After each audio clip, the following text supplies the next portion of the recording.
जा रहे हैं। और खबर यह आ रही है, जो दावा किया जा रहा है कि 27वीं आईनी तरमीम जो सेनेट से पास करवाई गई है उसमें कोई टेक्निकल ग्लिच रह गया है।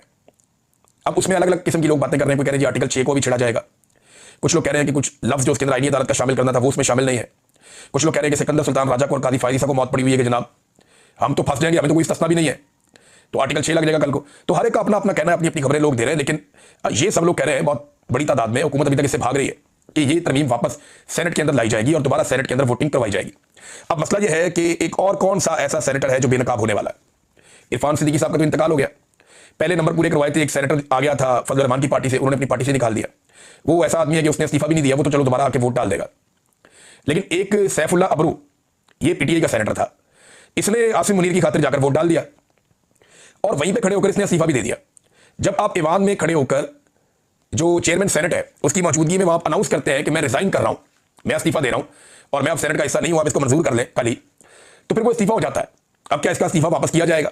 क्योंकि एक मरतबा तो सैफुल्ला अबरू साहब ने जो है वो ये कार्रवाई डाल दी है, लेकिन क्या वो दोबारा जाके फिर से वोट डालेंगे, उनका इस्तीफा वापस किया जाएगा या चेयरमैन सेनेट खुद वोट डालेगा? अब नंबर तो पूरे करते हैं, देखें कोई एक नया बंदा गंदा करते हैं या पुराने बंदों को दोबारा इस्तेमाल करते हैं, ये पता चल जाएगा अगर इनको दोबारा ये तरमीम करनी पड़ी तो। नाज़रीन, मुफ्ती तकी उस्मानी ने ये जो एक स्टेटमेंट दिया है ना, इससे मुसीबत पड़ गई है पाकिस्तान की एस्टेब्लिशमेंट को और वो परेशान है कि अब करें क्या, क्योंकि गैर शरई उन्होंने करार दे दिया है, एक गुनाह उन्होंने करार दे दिया इस अमल को कि किसी शख्स को, चाहे वो सिपा सलार है, उसे इस्तिस्ना दे दिया जाए ताहयात। ये बड़ी वाहियात बात है, तो उन्हें ये पसंद नहीं आई और उन्होंने कहा ये इस्लाम के मुताबिक भी नहीं है, उन्होंने इसके ऊपर स्टेटमेंट दे दिया। तो एस्टेब्लिशमेंट को मुसीबत पड़ गई है कि ये तो एक बड़ी क्लैरिटी के साथ पाकिस्तान का सबसे बड़ा आलमी दीन है, उसने खड़े होकर ये कह दिया, उसका ये स्टेटमेंट आ गया कि इस गुनाह के अंदर पार्लियामेंटेरियन अपना हिस्सा ना डालें, हमारी शरीयत के अंदर किसी को ताहयात इस्तिस्ना नहीं है। इससे पहले जो सदर को दिया हुआ था वो भी गलत था, अब तो अब ताहयात ले रहे हैं और आर्मी चीफ के लिए भी ले रहे हैं।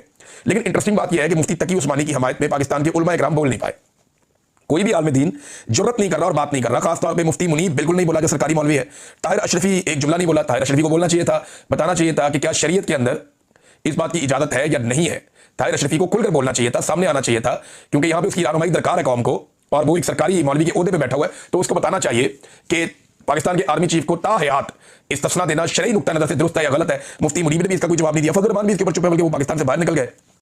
तो अब देखते हैं क्या होता है। बहरहाल मौलवी जो है वो फंसे हुए हैं, अगर वो स्टेटमेंट देते हैं तो एस्टेब्लिशमेंट की तरफ से सख्ती आएगी, और अगर वो स्टेटमेंट नहीं देते और सच नहीं बोलते तो लोग उनको कहेंगे जनाब आपने जब कलमा हक बोलने की बात आई जालिम हुक्मरान के सामने तो आपने सर झुका के सजदा कर लिया।